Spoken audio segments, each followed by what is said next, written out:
guys, welcome back. I'm Emily. And I'm Mike. And this is Trust Me, It's Worth It. So this week we're going to shake it up a little bit and we're going to do some video games. So I am going to get Mike to play Red Dead Redemption 2 on the PS4. And I'm going to get Emily to play Star Wars The Force Unleashed on Xbox 360. So, I'm going to go first because I'm very excited to make you play Red Dead Redemption 2. It's interesting, you were more hyped to do a gaming one than Gaming I was. week. Yeah, even though I probably play more you play video games vastly more games than I do. It's just because Calm you've down. never played this game and I really like it. So Red Dead Redemption 2, when you get down the bare bones, is a cowboy game. It is shooty, shooty, bang, bang, Yep. horses, gunfights, and that is what I love about it. You're in the middle of nowhere, there's so many tumbleweeds. Right. I'm in my element. Yeah, my understanding of it is that it's a Rockstar game, it's Grand Theft Auto, but with horses, set in a cowboy universe. Yeah, which makes it so much better. That is it in its bare basics. You're a cowboy, you've got a horse, you're basically like a gunslinger, and you go around completing all these missions.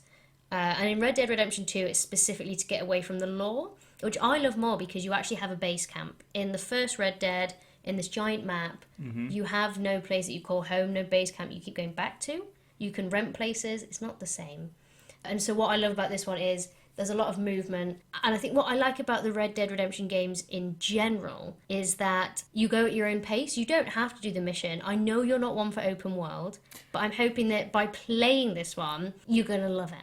Yeah, see, I've heard, I know quite a lot about the game because I've read all the reviews, I've seen, all the praise that it gets for the story. I've heard the story's really interesting, really cool, and I've seen you play bits of it. But Rockstar games just never appealed to me that much. I don't really like driving, and a lot of them are drive a car, drive a horse, go here, go there, and I don't really care for exploring big maps. You drive a horse. Well, you ride. It's the same thing. Sure. If somebody took the texture and retextured a car as a horse, that would be really funny. But I don't trust you with either. You've not got a it driving would be license. fundamentally the same thing. Yeah, I don't like driving in any context, and I don't like games where I have to micromanage stuff like combing my hair or shaving my beard because I don't like doing that in real life. Well, if you didn't do it in real life, we probably wouldn't be together. It's just part of it. It's like, you don't have to do these things. Yeah, exactly. I don't want to do them in real life, though. Why would I want to do them in a game? Because it's fun. I don't think it is You fun kind of to walk comb past your my hair. horse and you're like, you know what? Yeah, you're looking a bit dirty. I'm going to give you a bit of a comb. Oh, look at us bonding. Horse time. Yeah, this is my problem. I don't want to do that. I'd rather cut someone down with a lightsaber, No, I think you're going to learn to love your horse, Mike. I'm going to Okay. force you to love it. So, yeah, I think you will enjoy the game once you get into it, because the thing I enjoy about the game is it's so vast and you can do things or explore as much as you want. Mm-hmm. And the missions, there is no real time frame in which you have to do them, which is great for me. I really enjoy that. But once you start a mission, you do have to finish it to the end. Basically. Yeah, I get But you. I think what I enjoy about it is there's so many outside forces. Like if I just start wandering along, I could get ambushed, or I could walk past someone tied up, and I could choose whether or not I save them. Yeah. It really does depend on the mood I'm in that day as to whether or not I can tie them. Well, I've heard a lot about the KKK roaming around, and you can go Oh and my kill gosh! them, and Yes, that you is the can stop them. strangest thing. That's quite cool. It's very cool, but when you kind of interact with them, I'm just kind of stood there like, this is really weird. Oh my god. But yeah, you can choose whether or not you want to kill KKK, or you can just leave them. You see, I'm worried now that even if I get really into this game, if I play an hour and I'm like, actually, I'm going to finish it, a lot of the cool stuff's already been spoiled for me because I thought I'm never going to play this. Because I bought the game for you because Yeah, you you really did. liked the first one. And I thought I'm never going to play it. So I've read up about all the weird stuff that can happen, like the brother and sister that are in an incestuous relationship. Oh, it's and so then creepy. they do something to you. Actually, I don't know all about it. What actually have you done that mission? Yeah, I have done that mission. It's really fun actually because what you can do is you can kill the sister, and then the brother, no matter how far you ride, will chase after you. So there's a lot of videos on YouTube of people just inching forward so the brother just chases them forever. Actually, I saw one that apparently if you kill the brother and then take the sister to the location where they buried their own mother, where they killed her, and she has a unique piece of dialogue where she prays and says don't bury me there, not where mother is. which is incredibly detailed. I mean, that's what this game gets so much praise for, that Yeah. it's one of the most detailed games ever They've made. really, like, you could spend hours not doing any of the actual missions because you're too busy looking at all this really interesting dialogue. Like Gavin. Oh, that Who is is my Gavin? Do they favourite know bit. who Gavin is There yet? is like no idea who the hell Gavin is, but every now and again you just hear someone go, "Where's Gavin?" And you're like, "Who the hell is Gavin?" And he's just shouting it along the street. He pops up everywhere, and I'm just like, "Oh, it's Gavin guy." I thought it might have been Gavin Free from Apparently, you Slow-Mo can find it Guys, out, but- and I think Gavin is actually dead, and then you find his grave. But Ah. it's That's cool. very cool. See, this is the thing. I can really appreciate the craftsmanship that's gone into this, like, what, 100-hour game to play, and must have taken, how many years in development? It was in development for, 10 years or something ridiculous like that. So I can really appreciate how incredible an achievement it is, but I just don't have the time to do it, / I don't really like doing things like in video games. I do like a bit of linearity. I feel like it gives me more. Let's be honest. One of the things I like about video games is that adrenaline kick of I leveled up, I got X, my gun does more damage now, the number's bigger. That's why I always play Destiny, like the big green gun, the number bigger. Like it is just an endorphin kick. My Pokemon leveled up, it evolved. I feel good now. That's what I need, and I don't need to shave and comb my horse and piddle about wandering around in the world, and then my character need to wee, and then I really need to wee in real life. All these problems. I don't need that. Yeah, I often reflect on the video game character's feelings onto my own, such You as should. needing the toilet. But anyway, should. I think once you play it, you'll really enjoy it. Annoyingly, the first hour is just set in snow, which is kind of why I originally wanted you to play the first one, because I think it has a bit of a better introduction. But I still believe that the second Red Dead is so much better. They worked out like any kinks they had. The graphics are amazing, and I just love every bit of it. And the character you are, I just really like him as a character. You Yeah. just feel like you're side by side with him the whole way, and you're partnered together. I have heard that the characters are one of the best parts of it. And what's the guy, the gang? Who's the gang leader? What's his name? Oh, Dutch. Dutch. I've heard Dutch is a really cool character that's quite likable. He and- has a very nice like character arc change in the second one that I love. Will I meet Dutch in the first hour? Yes. Okay, so if I like the characters, maybe that'll grip me in enough to play it more. But I think that'll lead me nicely into why I chose Force Yeah, Unleashed. tell me about Star Wars. I've not played this, I don't think. No, you won't have. It came out in 2008, so it's 11 years old. But one of the reasons I chose it is I think it has one of the best tutorial missions in a video game I've ever played. So I thought, what better game to show you than something that's really good right in the start of it, so it might hook you in. Okay. Although, I'm saying because I really love it, rather than I'm necessarily thinking you'll definitely be persuaded. But Force Unleashed, it's a Star Wars game set between Episode 3 and Episode 4, so between Revenge of the Sith, the prequel trilogy, and the start of the original trilogy, New Hope, which I'm sure you know all about your Star Wars lore. Sure, yeah. When the game was originally made, it was a canonical story of Darth Vader finding a Force-sensitive boy and training him to be his apprentice secretly. And so you play as this apprentice, and as I say, it was canonical when it was made. It isn't anymore since Disney bought Star Wars. But you played as this Force sensitive that's trained by Darth Vader in secret, so that Darth Vader can overthrow the Emperor, become the new Emperor, and have Starkiller as your name, which was Luke Skywalker's original name before he became Luke Skywalker. And I think in the original script, I'm he was glad called he Starkiller. stayed Luke Skywalker. Well, stayed. Well, George went- Lucas came with a changed better to- name, yeah. And then in the sequel films, they called it Starkiller Base, which is to say, that's where they took the name from. Cool. Little homage to Starkiller. But yeah, Starkiller's quite a cool character, and you get to you're playing as a baddie, which I just think is really fun, because you are tasked with hunting down the Jedi that weren't killed during Order 66. Ooh. So I'm sure you'll remember very well, Order 66 was issued by Emperor Palpatine, Yeah. the Senate, Sheev, the Senate Palpatine. Took the words right out of my mouth. Exactly. And that was the order to kill all the Jedi, and some Jedi have survived Order 66, and so you are sent to hunt them down. And some of the ways that they survived are quite cool, and maybe we can talk about them later. But I just think it's a really cool story in the Star Wars universe. It fits in really well, in a way that some of the sequel films I don't think have fitted in as well. It slots in nicely. It's a really fun action game. You've got good lightsaber combat. The force powers are awesome. They're really over the top, which maybe is why it doesn't fit in that would be the only setback for it fitting in the Star Wars universe, that, you know, you're so powerful you can pull a Star Destroyer out of the sky. Well, that's cool. Yeah, it is really cool. It's got a lot of cool set pieces. I also want to point out that I actually originally played this game on the Wii because I was a Nintendo fanboy. Of course you were, with your magazine. Yeah, official and unofficial. So no, I subscribed to the Nintendo official magazine, or NOM, which then got renamed to Onma, the official Nintendo magazine. Mm-hmm. This is a really cool story. But yeah, I used to get that magazine every month. And yeah, I had the Wii version of this game, which was actually developed by a different development team, I believe. Yeah. And it had multiplayer, which the Xbox One doesn't have. Oh.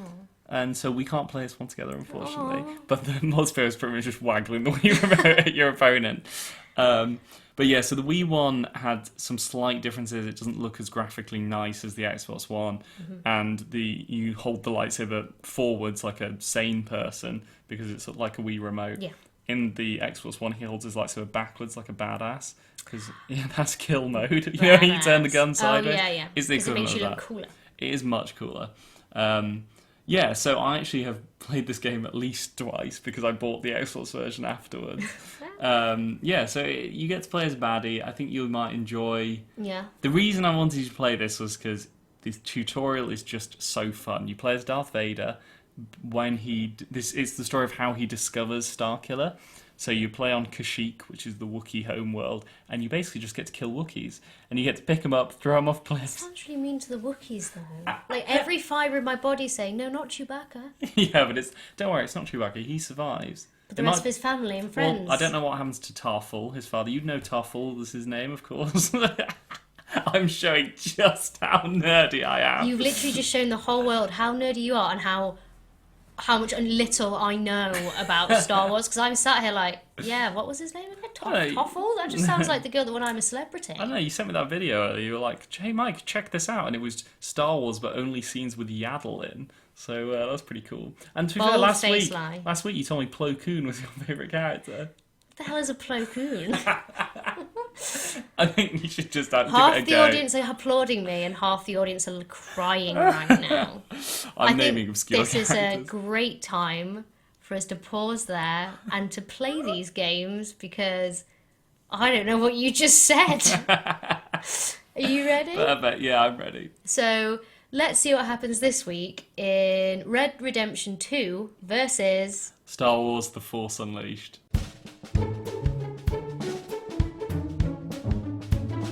So welcome back for Gaming Week.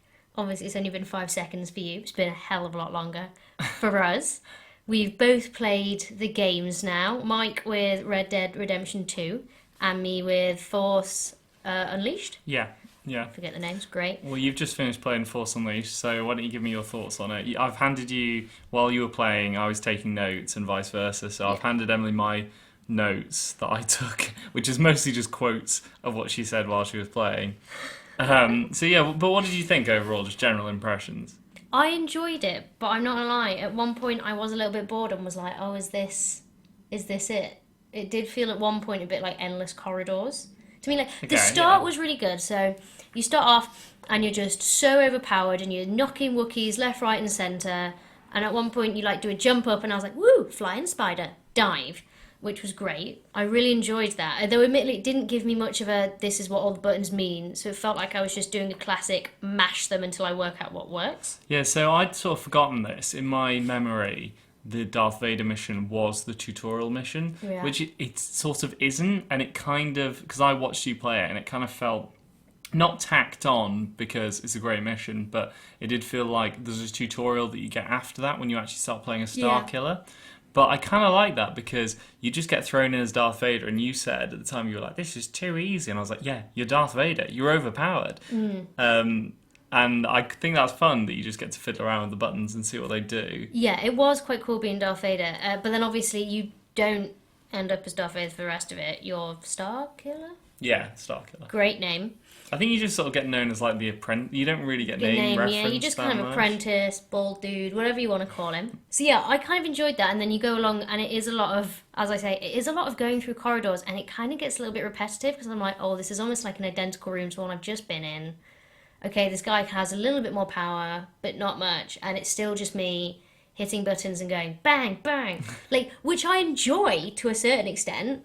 I was really enjoying smacking them, but I have a feeling I enjoyed it more because I enjoyed your reaction to me playing it than I maybe did playing it, because obviously I was kind of having a bit of fun with it, walking away to this guy going, no, I'm gonna let you live, and then coming back going, ha, jokes, smash. Yeah, you're a bit sadistic watching you play, actually, because you would you would kill everything, and really relentlessly as well. Like, there was one guy, she'd already cut his head off, like he was dead, and she's there slashing his corpse, going, "Don't get up, Don't get up." don't get up." Or like smacking him and going, oh, he's fallen asleep. Yeah, it was a bit sadistic, and everything you came across, like every little droid had to be cut in half. Yeah, it did, yeah. If you're going to do it right. Leave no prisoners behind, no witnesses. So the one thing I'd say to what you said about boring corridors, I could sort of see that because I was watching you play the first mission, but you were only in that mission for what, like half an hour maybe? Yeah. And then the next mission's a different planet with a different environment. You're in like a junk world now, you just started the junk planet, and then I know there's like a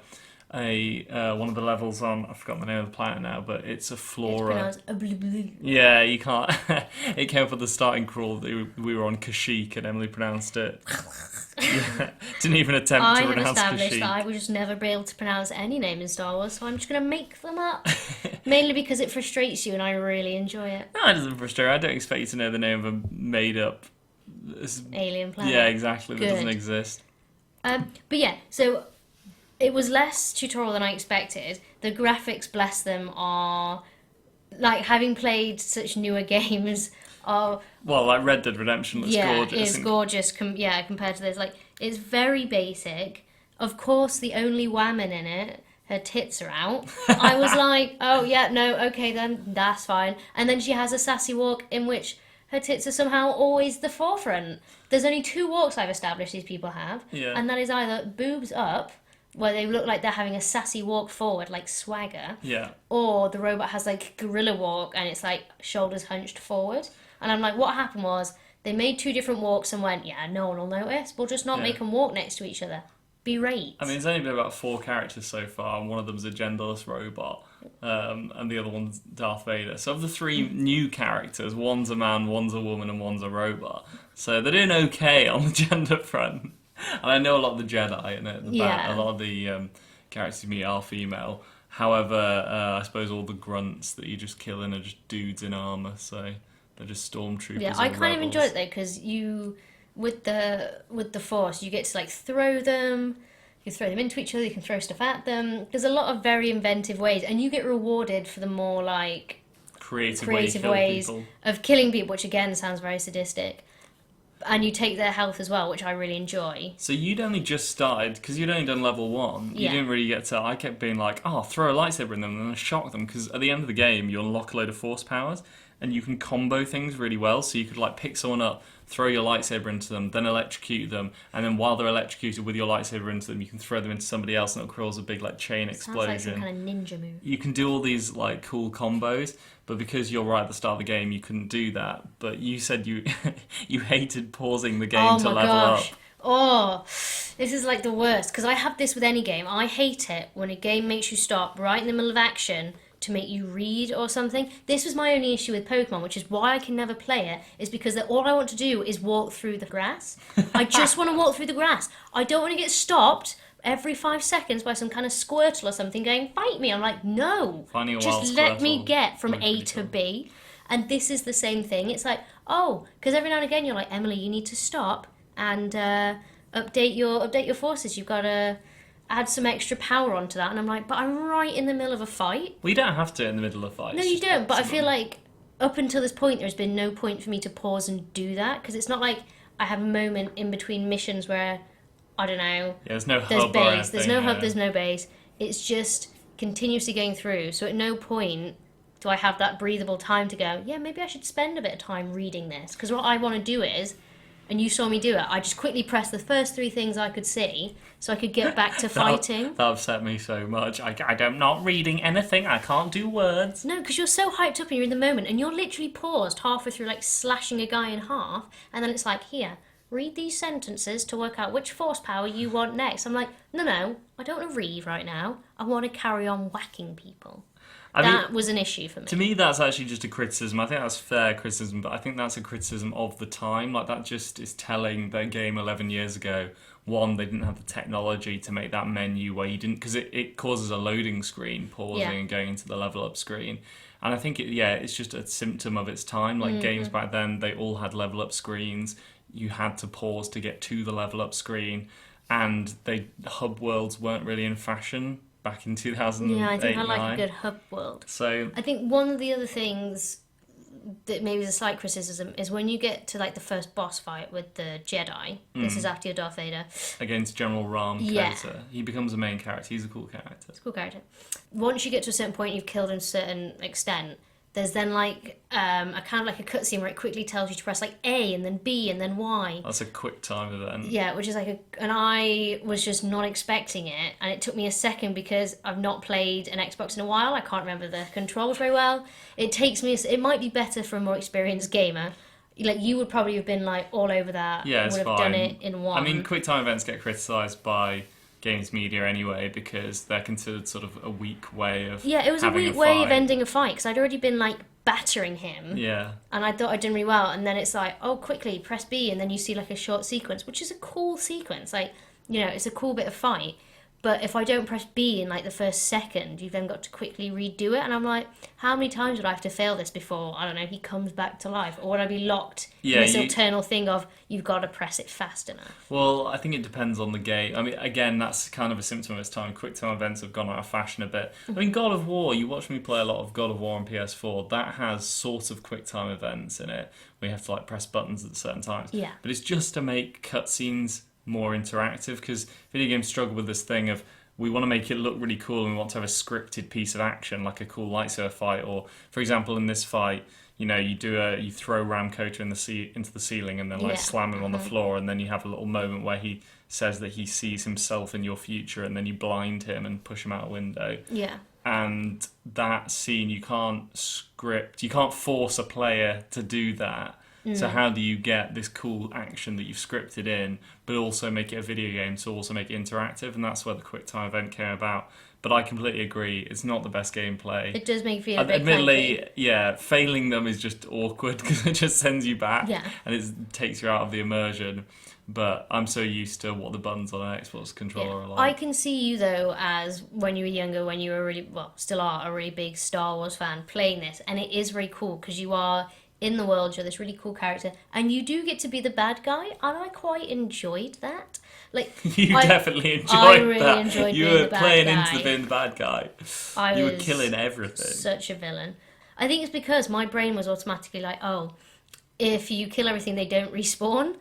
I think I've still got that from other games, whereas in this one, you can just kind of skip it all forward. You also, I've written there, this is a quote from Emily, "I want to watch you die slowly and painfully." These are words she uttered to no one, just the character. She was just... Also, I do believe he was laid on the floor and I then stabbed him in the heart with my lightsaber. He was just a normal guy. He was a rebel, actually, a goodie. He was just trying to defend the Rebel Alliance. And Emily comes along with a big red saber, makes him die a slow and painful death.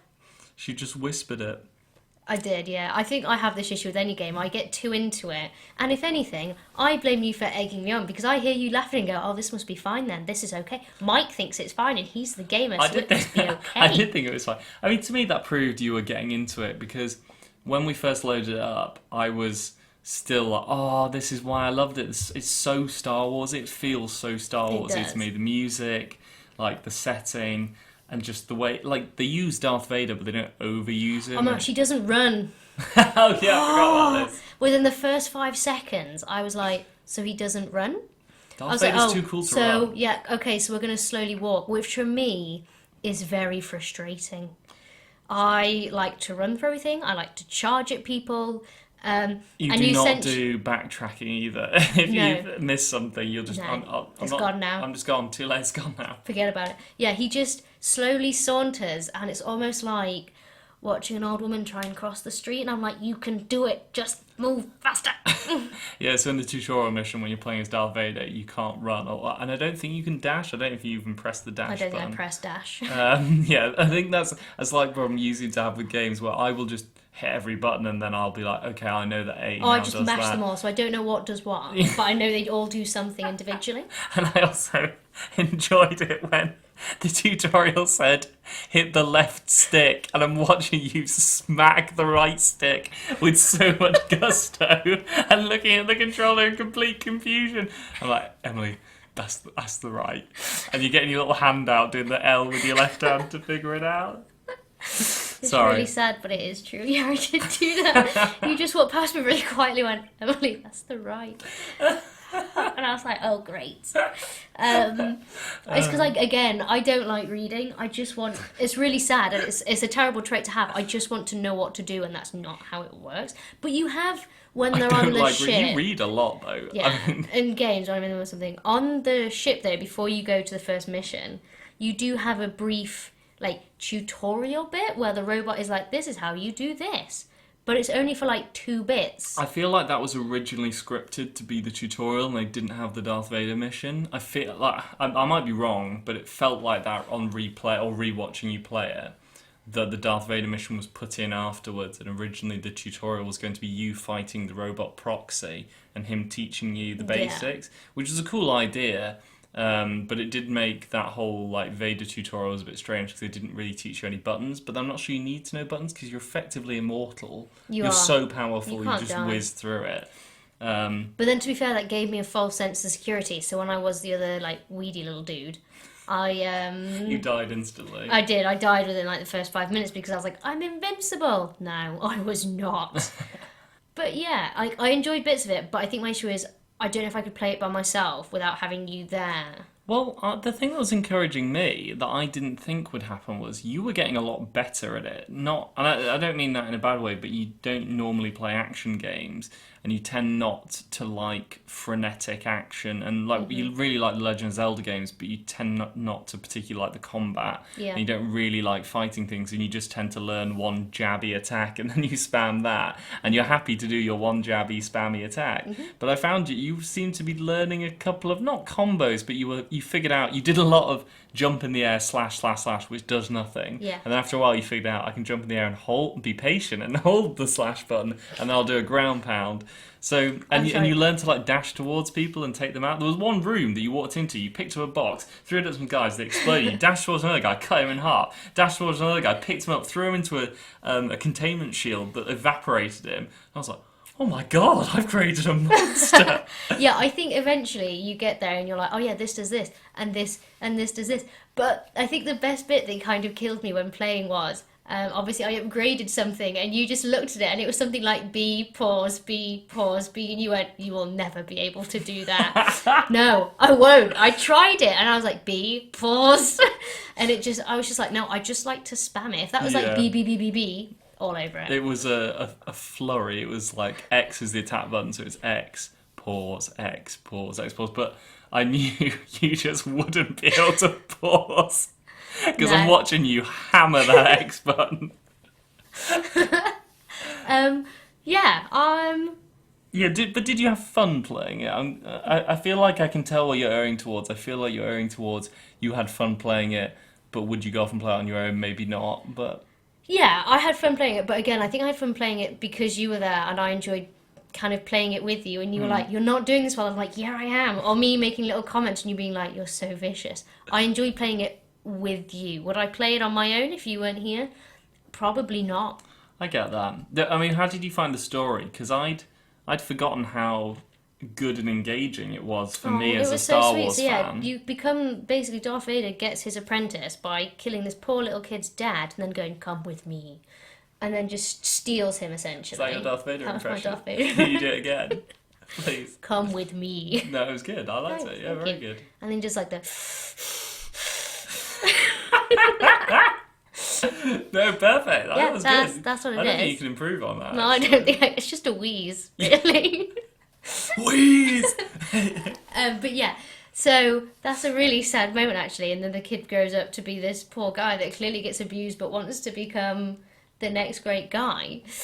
Well, their plan is to. So Darth Vader is training Starkiller in secret so that they can become powerful enough to overthrow the Emperor. Darth Vader will replace the Emperor, and Starkiller will basically be the new Yeah, Vader. but then obviously, isn't it just like lore in Star Wars? This is me getting my Star Wars Oh knowledge my out. god, do you know That this? eventually, when it comes to like the Sith Lords, to become the next one, you have to kill your master.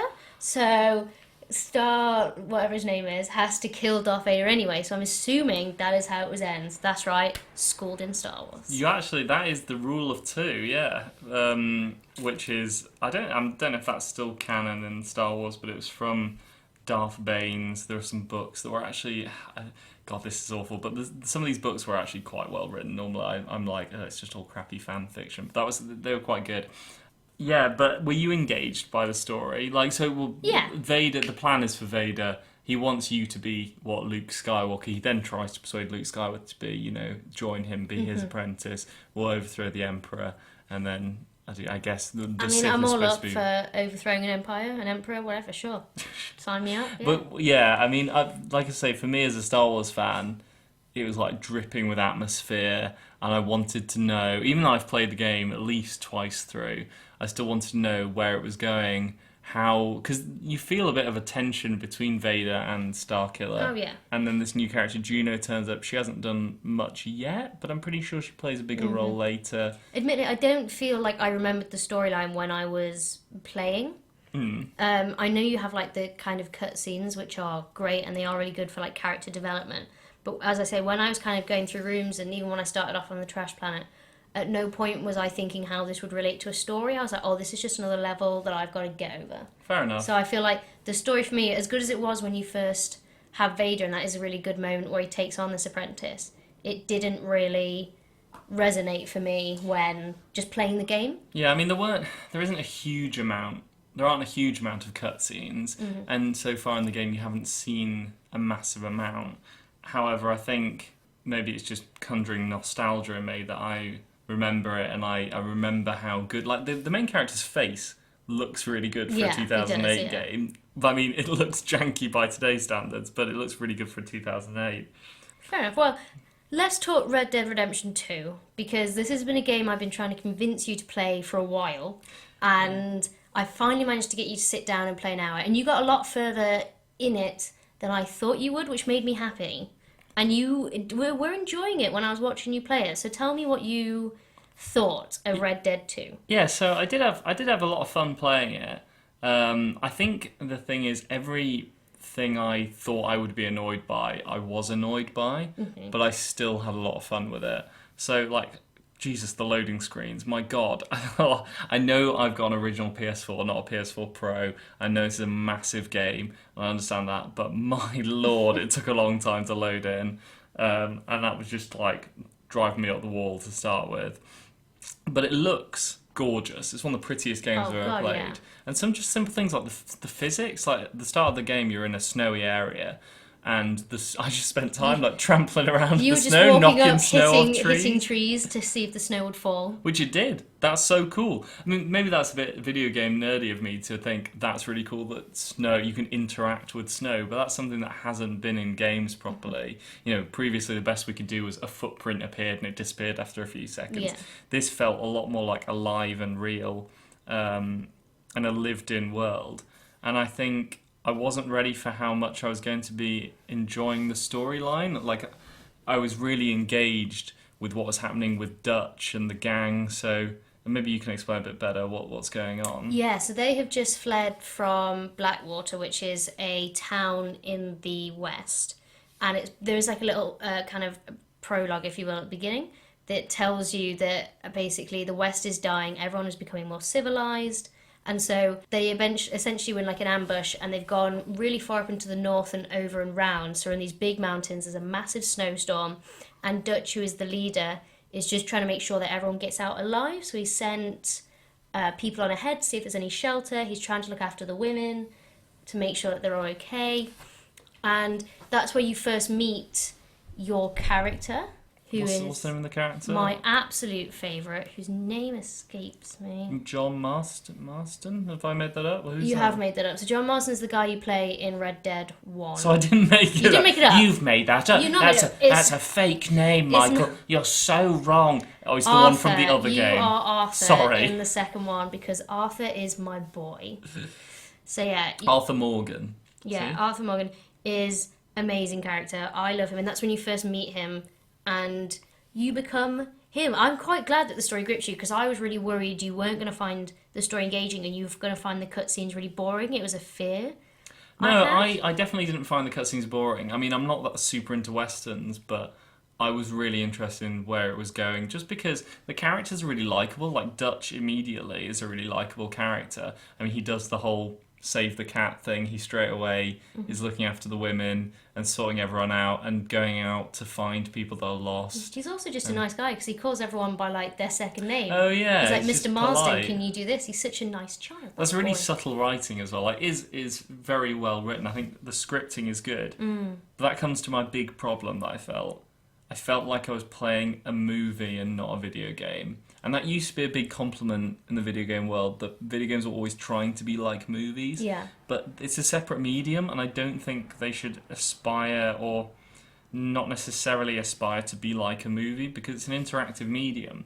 And I felt it was really hindered by not being as interactive as it should be. So, like, for example, a lot of the controls just feel really unresponsive and a bit clunky. Like, I'm pressing a button and it just doesn't do what I expect it to do, or there's a big delay. Like, I kept pressing R1, I think it was, to get behind cover, and then it would be really slow to actually get my character because it's playing a long animation. It's like when you press a button, it cuts to a long animation of you playing the interaction, right? But that interaction takes so long, I'm like, well, have I done it yet? I'm so used to snappy controls in games, and then I'd press it again and I'd pop out of cover and just start getting shot. And I mean, the shooting's fun, but it's not particularly good shooting as shooting games go. Like, a lot of games do shooting better.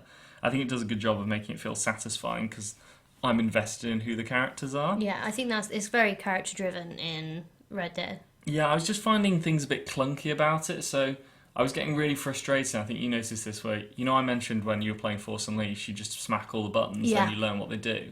While I was doing that, I was pressing all the buttons, exploring, trying to figure out what things did, and the game wouldn't tell you, but it wouldn't let you do certain things in the tutorial. Yeah. So, like, for example, this is the best one, I think. I turned to you and I was like, because you get given a little tutorial of how to take the gun off your horse, so you can store a gun on your horse, and you get given a rifle and you store it on your horse, and then you go off with Dutch to do something, and I was like, oh, forgot my rifle, and went back to, the button doesn't work. You can't press the button. You can't actually take the rifle off your horse. So I was like, why did it teach me that if I can't do it? That's so dumb. And I go back and I talk to Dutch, and then Dutch's like, don't forget your rifle.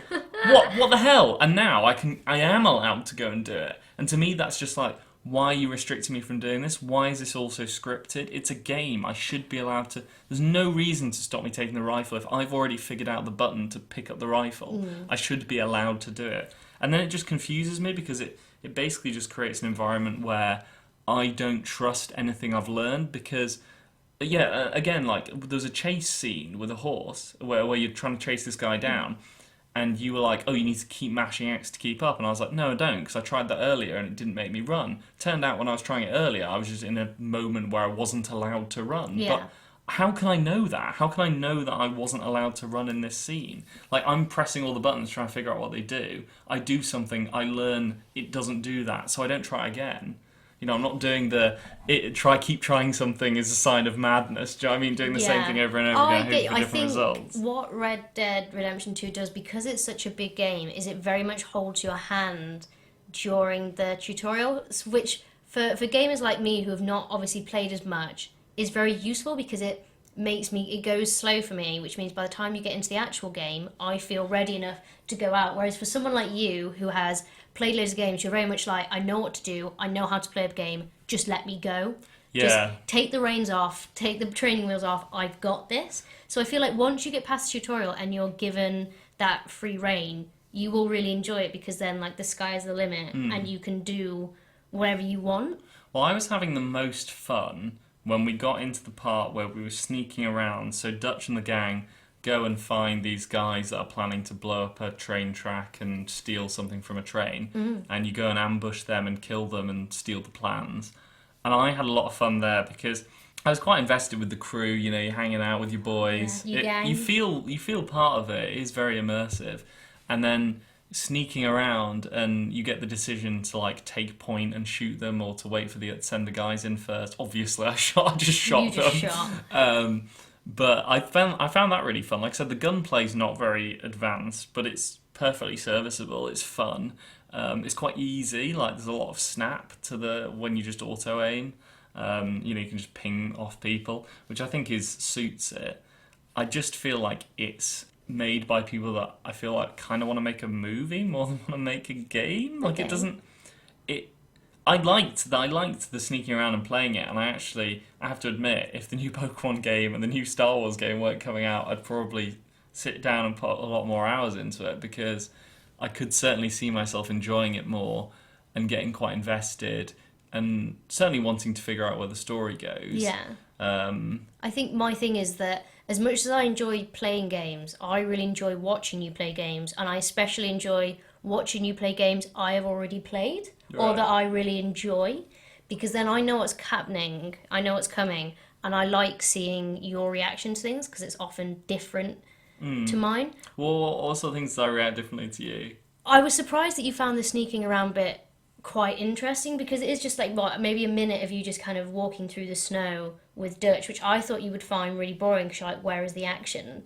Whereas I found that really interesting, because I'm just like, sneak, sneak, sneak. Hoo, hoo, hoo. So that I found really interesting from your point of view, and also because there is that slight decision making in it. It's interesting to see what decisions you make compared to what I make, because I was the same as you. I was like, I will take point. I will be the Don. I can't tell if the decisions are a bit arbitrary, though, because they felt a bit like whatever I chose probably wouldn't make that much difference. Like, I spared that guy's life, but you said you killed him. Yeah, I killed him. But then I'm not sure, when we went and actually ambushed them, there was a guy who looked just like him, and I wonder if I killed him anyway later on. But I don't know. I'm sure someone that knows more could tell me.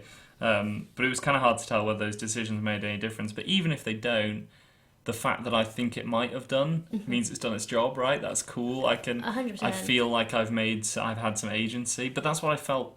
That's what I felt was lacking in a lot of it, a lack of agency. Yeah. Like, it's cool in those moments when they do give you an opportunity to have some agency over, you know, what happens. Do I shoot first? Do I go through here?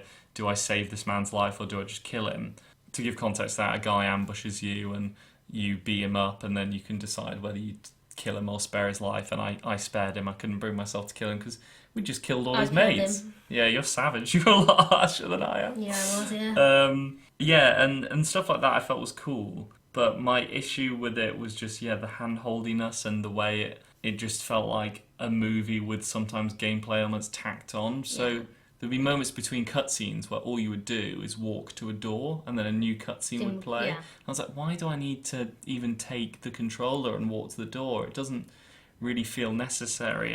And also, like, when you're looting a house, there's loads of objects and it's kind of unclear what you can and can't interact with. That is an issue I'll agree with, yeah. You are a bit confused as to what you can and can't. So it's just a lot of choice in just checking and just kind of going through and going, yep, can't pick that up. Oh, can pick that up. I mean, I actually think that's a better approach than a game like Skyrim where you can pick up any old tat and that stuff just has no use. That's more annoying. I know you've only played an hour, so you've not really got to know the character, but obviously Arthur Morgan is someone you were going to be with the whole time.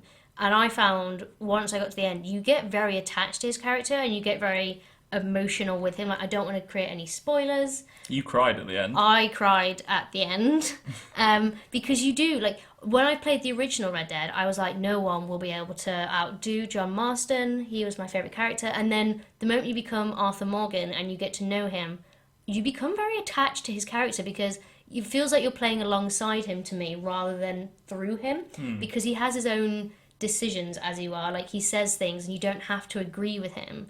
But it does feel like I'm sat on a horse next to him doing this journey with him rather than having to play it through him to me. Right. I mean, you've not played that much, but once you get out of the tutorial, it's very much you and him making those decisions. I see what you mean. So you don't feel like you're role-playing as him as No. such? You're kind of just playing his journey that's pre-written, I guess? Yeah, a bit, because you hear him have interactions with people, and then you later decide whether or not you want him to have interaction A or B. Yeah. It really does make up his character, and yeah, I think this is probably one of the only games I have cried at the end of after finishing, because Sorry. I love it, and the decision making becomes bigger and it has a greater effect. And it's a great talking point. Like, my older sister Sally has played this, and we often talk about decisions she made rather than the decisions I made, and she also cried at the end. Yeah, see, I mean, that's why I really like BioWare games, or used to like BioWare games like Dragon Age and, I was going to say Mass Effect, but I never actually got that far in Mass Effect. But like Star Wars, the Old Republic and stuff, they had really good alternate decision-making stuff, so I can totally understand why you would be invested in that narrative when you're able to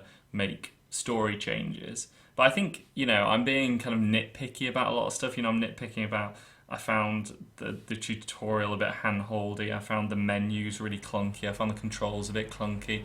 I found the shooting a bit basic. But I am nitpicking a bit, really. I think the truth was, when the timer ran out, I still wanted to finish the mission. So I think that's quite telling that I was having fun. Yeah. And I could certainly see myself. You were definitely having great moments of being like when I felt like a cowboy. Yeah, because occasionally if you do a really good shot, which obviously you're good at anyway, because you played a lot of these kind of draw and shoot games, you do like a slow-mo shot of them dying. You were like, oh, so cool, and I was like, yeah, it is. And the fact you were really happy with the fact that you automatically pick up ammo, like, it's a really small thing, but saves you so much time. Yeah, I don't want to have the faff of having to loot every corpse. For ammo. I mean, looting corpses is a key part of a video game. What game is complete without a good corpse loot? I do like lassoing people as well. That was good fun.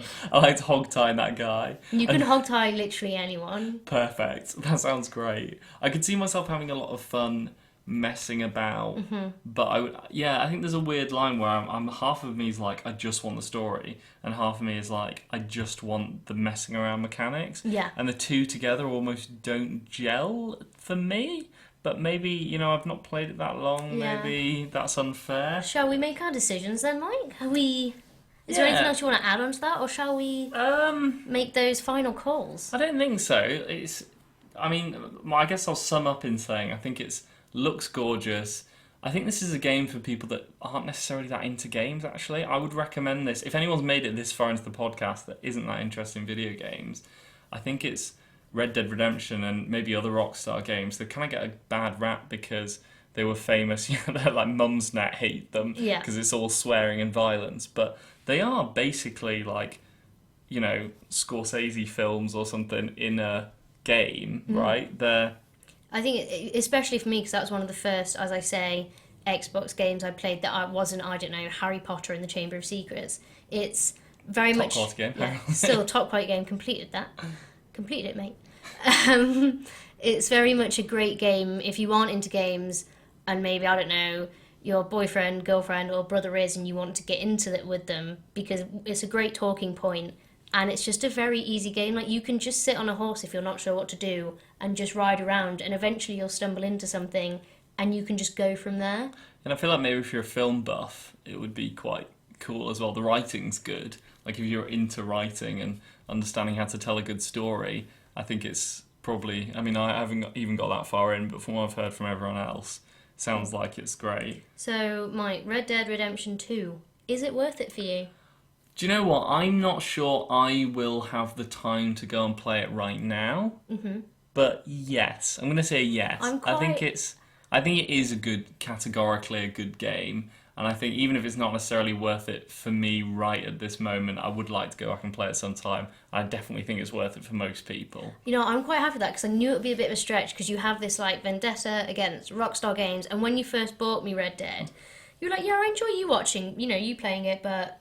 it's not something I personally want to ever play, so I'm actually quite impressed that you said yes to that one. I'm quite proud that I've managed to find a game that you haven't played, because that's quite a big thing for me, because I don't know how many games we're going to be able to do, because you play substantially more than I have. Well, it's more that you haven't played. There's loads of games I haven't played, it's just more, That I haven't. Yeah. What about Yeah. Connectimals on the Kinect? I've not You're going to played play a straight hour of Dance Central. I'd probably really enjoy that. Actually, that sounds great. Dancing straight for an hour.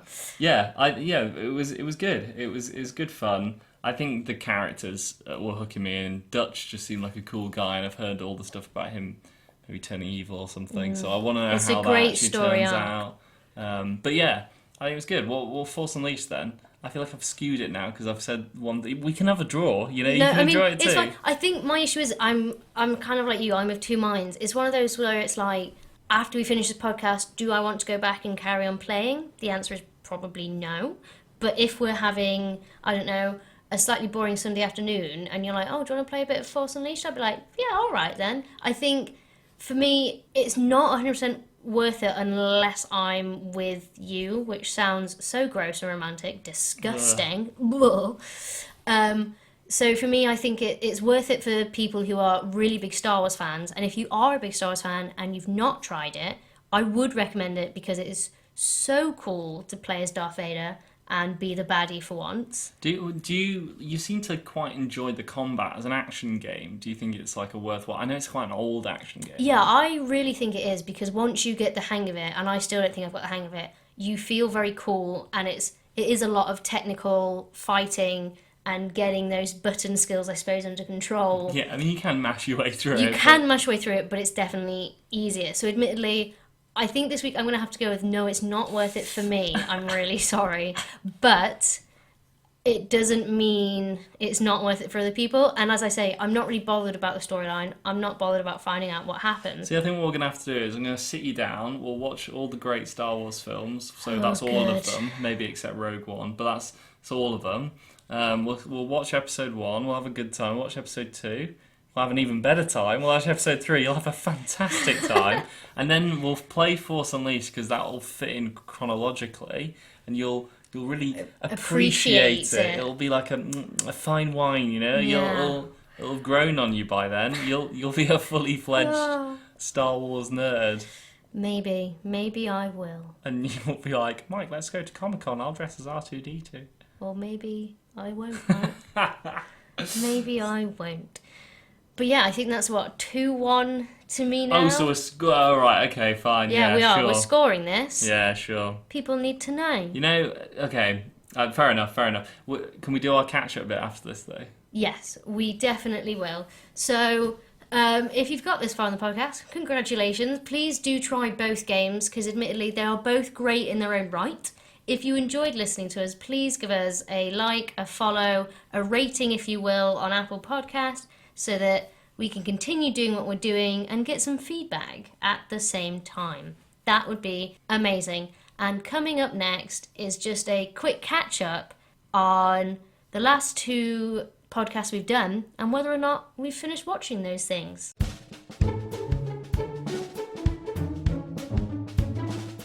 Okay, yeah. So I wanted to do a little how we got on since watching those things, because I've had a lot of feedback from my friends who have listened to the podcast, and most people have been like, District 9 sounds really cool. Just going to throw this out there.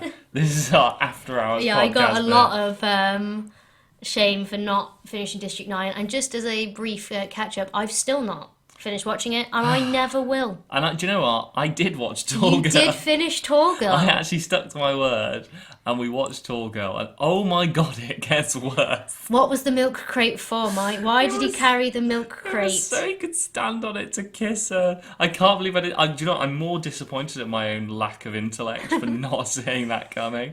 I'm cross that I didn't see that. Oh yeah, it was so cheesy. So, what's Stieg is just a knob. There's nothing more to his character. He's just a bad person. And yeah, it's Tall Girl's not a good film. I can't believe it beat out District 9 by the rules of our podcast. But it did. But then, episode 2, Misfits versus Crazy Ex-Girlfriend, we have now finished season 1 of Misfits because I really enjoyed it. Yeah. Finding out about all their powers, all the different things they get up to, more character development has been so cool and so interesting. It kind of upsets me that I know people are going to start leaving now that season 1 is over. Do you know what? I'm pretty sure Nathan's still in season 2, so I think you're okay. Pardon me, but I thoroughly enjoyed rewatching season 1. I've really enjoyed watching it, and I can't believe I didn't watch it in 2009 when I was watching all the adverts. So You really missed out. I think something that I forgot about the show was how much each episode is like a quite a targeted, focused episode that you could watch kind of in isolation. yeah, There's quite a lot of, or each episode rather tends to focus on an individual character. So you get an episode about Simon and him and his invisibility powers, and a bit about, well, that episode is more dedicated to the social worker trying to charm him. oh, I feel so sorry for Simon in that You get an episode. episode dedicated to the girl that sleeps with, that can touch people and they just want to sleep with her. Yeah, And probably one of the most interesting ones is the episode, and this one probably is the most focused, is the one where the guy that can go back in time. Yeah. Curtis, right? yes, Yeah, so Curtis has the power that when he sees a traumatic event, he goes back in time. And that whole episode is dedicated to him reliving the night. I said the irony of his power is that he can't fix the one mistake. Yeah. Him stealing the cocaine or getting done for being caught with cocaine. Well, it turns out he can change it. There's a whole episode dedicated, I'd kind of forgotten this, that he does go back to that night and he tries to change history. But every time he changes it, he makes things worse. So either his girlfriend dies or all his friends die, and then he does change history, but what he does is basically puts himself in the same situation, but his girlfriend never got done for the crime. But then he's still with his girlfriend, and he can't break up with her, because every time she breaks up with him, he breaks up with her, she starts crying, and he loops back. He ends up going back in time. it's just a great episode, and it really showcases the powers that they have. I've thoroughly enjoyed the first series. It was totally been worth it. Yeah, well, I had good fun. I'm looking forward to watching even more of it, to be honest. So Yeah, good. the powers they show off and stuff. I think it was fun because I forgot how down to earth a lot of it is. Just the stuff they're doing is very scrappy. Like they use their powers just to mess around and do pretty regular everyday things, or things that you would expect a normal human to do. They're not going off saving the world. They're not even trying to. They're just getting on with their lives and things happen. Oh yeah, the Nathan episode, which isn't about his powers, but where he meets that girl who, the old woman who got turned young again, yeah, and which then is quite a turned sad old again. episode, yeah. Yeah, I've just been enjoying the whole series, and they do have so many twists and turns. So if you've still not watched it and are still living on about it, I really highly recommend you watch it, because it is honestly so good. And if you have watched it, but you watched it 10 years ago when it first came out, rewatch it. Yeah, especially season 1. Like, I can't Yeah. really fault season 1. I think maybe my only fault would be that in the episode where Curtis goes back in time, it's a bit convenient that all the characters happen to be in the same place. It makes it feel a bit predestined, which I don't like, because some of the fun of it was that all the characters were just nobodies who just coincidentally got caught up in it. But it's fun. I feel like the creators of the show are very creative with what magical powers, with what superpowers people can have. Oh gosh, yeah, Yeah. their powers are so great, which is not all of them are powers you don't expect people to have. Yeah, like an old woman becoming young again. It makes total sense. She basically got her wish granted. They're doing it's almost like a Doctor Who episode, or like a sci-fi vignette series, because each week is just what magical thing happens, and they just use the format of, in the storm someone got a power that does X, Y, Z, and they can play with it as much as they want, really. Someone's power can be that they got young again, or it can be that they control milk with their mind, which we haven't got to yet. That must be season 2. Yeah, exactly. So yeah, guys, thanks again for listening, and we will be back next week, because trust me, it's worth it. And this time, Red Dead 2 was worth it.